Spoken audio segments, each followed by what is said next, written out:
বিদ্যুৎ পৃষ্ঠ হয়ে খুঁটি থেকে পড়ে মর্মান্তিক মৃত্যু এক শ্রমিকের। মৃতের নাম শঙ্কর কন্দ। ঘটনা কমলপুর থানা এলাকায়। কমলপুর থানার মায়াছড়ি পঞ্চায়েতের রামদুর্লভপুর চা বাগান সংলগ্ন এলাকায় ঘটনাটি ঘটে বুধবার। বিদ্যুৎ নিগমের অধীন ঠিকাদারের কাজ করত শঙ্কর কন্দ। জানা যায়, মঙ্গলবার রাত থেকে রামদুর্লভপুর চা ফ্যাক্টরি সংলগ্ন বিষ্ণুপুর গ্রামে বিদ্যুৎ ছিল না।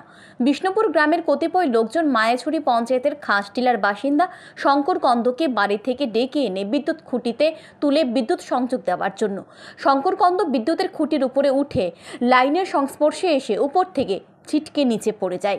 এলাকার লোকজন ফায়ার সার্ভিসে খবর দিলে ফায়ার সার্ভিসের কর্মীরা ঘটনাস্থলে এসে শঙ্কর কন্দকে বিমল সিং মেমোরিয়াল হাসপাতালে নিয়ে যায়।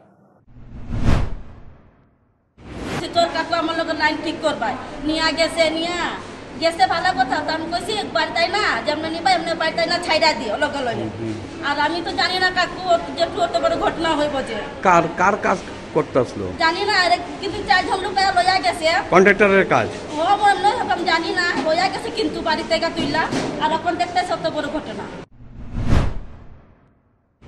হাসপাতালের কর্তব্যরত চিকিৎসক শঙ্কর কন্দকে মৃত বলে ঘোষণা করেন। খবর পেয়ে হাসপাতালে আসে শঙ্কর কন্দের মেয়ে নীলিমা কন্দ।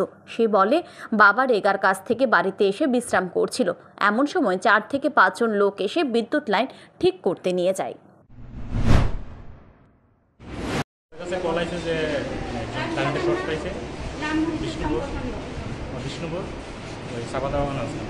আমরা গেলাম, গিয়ে যদি শর্ট খেয়েছিলাম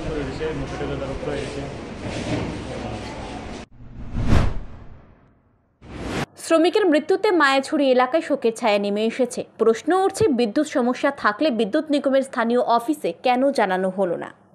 ব্যুরো রিপোর্ট, নিউজ টুডে।